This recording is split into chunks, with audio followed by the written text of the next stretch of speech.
आप सभी का स्वागत है हमारे चैनल सत्य ज्ञान साधना में। आप सभी दर्शक जनों को हमारा नमस्कार। तो आज दर्शकों हम फिर से एक दुर्लभ विधि के बारे में ज्ञात कराते हैं और पूर्ण विधि विधान है। आप लोग वीडियो पूरा देखें, विस्तार से समझें। और यह विधि की हमारे हर साधक जो साधक लाइन में चल रहे हैं या नए साधक बनने वाले हैं, उन सभी के लिए इस प्रकार के विधान बहुत अत्यंत ज़रूरी हैं, क्योंकि यह विधान भी आपकी साधनाओं में सफलता या साधना से ही संबंधित है। तो जो आज हम इसमें आपको यानी जो विधान दे रहे हैं, यह विधान हर प्रकार की विघ्न बाधा को दूर करने का है। तो चलिए थोड़ा इसके बारे में आपको विस्तार से समझा देते हैं। जैसे कि आपने देखा होगा कि कोई साधक साधना करता है, जैसे कि साधना 11 दिन की है और वह साधना 4-6 दिन करके ही साधक बीमार पड़ जाता है, या मतलब किसी न किसी कारण से साधना में कोई ना कोई विघ्न बाधा उत्पन्न हो जाती है, जिससे साधक को वह साधना छोड़नी पड़ जाती है।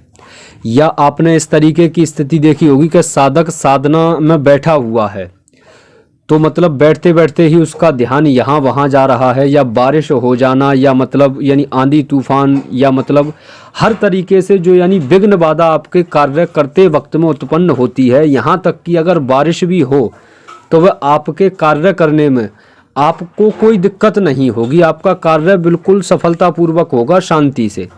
बारिश होगी भी तो आपके ऊपर उसमें कोई दिक्कत नहीं आएगी। इस प्रकार का कार्य है ये। या आप जैसे कि मतलब आपने देखा होगा कि आप कोई पूजा पाठ करते हो, जैसे साधना में ही पूजा करते हो, तो कभी साधक माचिस भूल जाते हैं, कभी मतलब धूप लाना भूल जाते हैं, कभी कुछ सामान भूल जाते हैं, फिर उसे लेने जाते हैं। इस प्रकार की भी स्थिति साधकों के सामने आती है। तो ऐसे समय में होता क्या है, साधक खुद स्वयं ज्ञाती नहीं होते।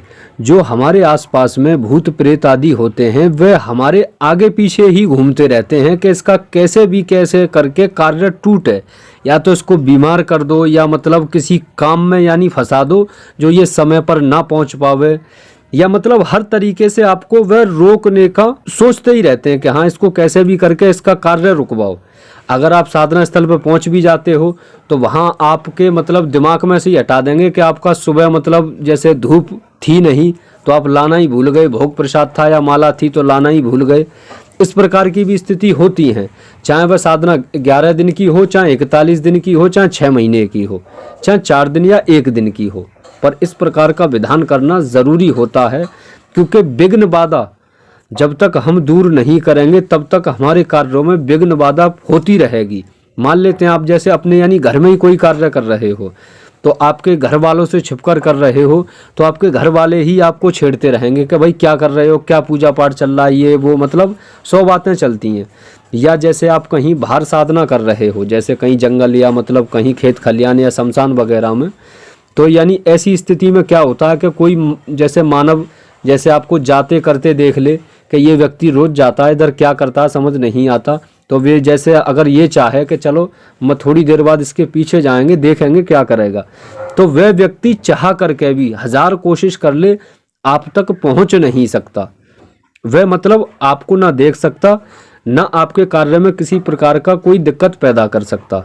फिर वह दाएं बाएं घूम घाम करके वापसी ही लौट जाता है कि पता नहीं ये व्यक्ति जिन कहाँ गया और कहाँ गायब हो गया, दिखाई नहीं दे रहा। मतलब हमारे कहने का उद्देश्य यही है कि यह वाले विधान से जो आज हम इस वीडियो में आपको दे रहे हैं, यह विधान से जैसे साधकों के कार्य जैसे मतलब यानी टूट जाते हैं, बार बार साधना पर बैठते हैं पर वह साधना पूरी नहीं हो पाती है, या कोई ना कोई आकर के टोक देता है, या मतलब भूत प्रेतों का भय डर होता है, भूत प्रेतों की वजह से या भयभीत हो जाता है साधक, या साधक को डर भय ज्यादा लगता है। तो जो हम ये विधान वीडियो में आज दे रहे हैं आपको, यह वाला मंत्र आप 1 माला जप कर लें साधना करने से पहले, तो आपके सर्व प्रकार का डर भय विघ्न बाधा किसी भी प्रकार की हो, चाहे वो भूत प्रेत मानव किसी की भी हो, कैसी भी हो, वह सभी विनाश हो जाती हैं और आपका कार्य जो होता है वह सफलतापूर्वक सफल होता है। तो चलिए दर्शकों आपको यह वाला विधान समझाते हैं कैसे किस प्रकार सिद्ध करना है।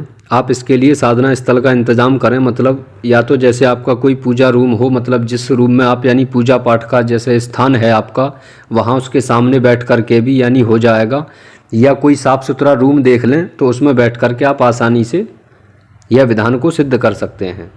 अब जैसे कि गुप्त नवरात्रे हैं तो इन गुप्त नवरात्रे के आखिरी दिन यानी 9वां दिन से भी इस विधान को शुरू हो जाएगा, या फिर किसी भी शनिवार से, शनिवार मंगलवार दोनों दिन में से किसी भी दिन से शुरू कर सकते हैं। यह विधान में आपको रोज़ाना यह वाले मंत्र की, जो आप ये मंत्र स्क्रीन पर देख रहे हैं, इस मंत्र की 21 माला रुद्राक्ष की माला से जाप करनी है। ठीक, जो आपका लिबास रहेगा वह बेहतर हो के लाल वस्त्र धारण कर लें, ठीक, या सफ़ेद भी पहन करके बैठ सकते हैं। फिर आप अपने सामने एक चौकी लगाएं, चौकी पर लाल आसन दें, लाल आसन पर मीठे तेल का दिया जलाना है, थोड़ा सा सफ़ेद चंदन चूरा, थोड़ा सा सिंदूर दिए के सामने रख दें, फूल माला चढ़ा दें और 2 बूंदी के लड्डू वगैरह मतलब भोग प्रसाद रख करके अच्छे से मतलब 9-10 उपचार यानी पूजन होने के बाद में, अच्छा, आपको जब ये पूजन पे आप जैसे बैठेंगे तो दिए के सामने सबसे पहले आपको एक भोजपत्र पर यह वाला मंत्र यानी केसर की स्याही बना करके, ठीक, ये वाला पहले यानी लिख करके दिए के सामने रख दें। एक भोजपत्र पर मंत्र लिख करके दिए के सामने रख दें। फिर जैसे जैसे पूजा है वैसे यानी पूजा करके आप रोज़ाना 21 माला जाप करें 3 दिन तक। अगर आप नवरात्रे के आखिरी दिन से शुरू करते हैं तब भी आप 3 दिन जाप करें। अगर आप शनिवार मंगलवार के दिन से शुरू करते हैं फिर भी आप यानी 3 दिन जाप करें, 21-21 माला रोज़। तो इस प्रकार आपका यह मंत्र सिद्ध हो जाता है। फिर जैसे कि ये आपको सिद्ध हो गया, उसके बाद में आप इससे लाभ कैसे लेंगे? लाभ आप जैसे कि कोई साधना काल में चल रहे हैं, मतलब किसी साधना को शुरू कर रहे हैं, तो जैसे कि आप साधना के वक्त में जो यानी आसन लगाकर बैठते हो, फिर जैसे जो भी अपना जाप जो होता है उस जाप से पहले ही आपको 1 माला जप कर लेनी है, जिससे कि साधना काल के पूरे समय में किसी प्रकार का कोई भी विघ्न बाधा पैदा ना हो। फिर आप साधना आपकी जैसे पूरी हो गई, फिर आप सो गए। सोने के बाद में सुबह जैसे ही आप उठेंगे नहा धो करके स्नान आदि के बाद में, फिर आप 1 माला अपने सामने धूप लगा करके फिर से जाप कर लें। तो इस प्रकार आपका पूरे दिन भर का और साधना के समय तक का जो भी विघ्न बाधा समस्या होगी वो दूर हो जाएगी। तो इस प्रकार आप इस मंत्र का लाभ ले सकते हैं। बाकी तो हमने विस्तार पूर्वक जानकारी वीडियो में दे ही दी है। अगर फिर भी आपके किसी प्रकार की कोई बात रह गई हो, ना समझ आ रही हो, तो आप हमारे नंबर पर संपर्क करके विस्तार पूर्वक जानकारी ले लें, फिर इस साधना विषय को करें। तो ठीक है दर्शकों, फिर मिलते हैं आपसे दूसरी वीडियो में।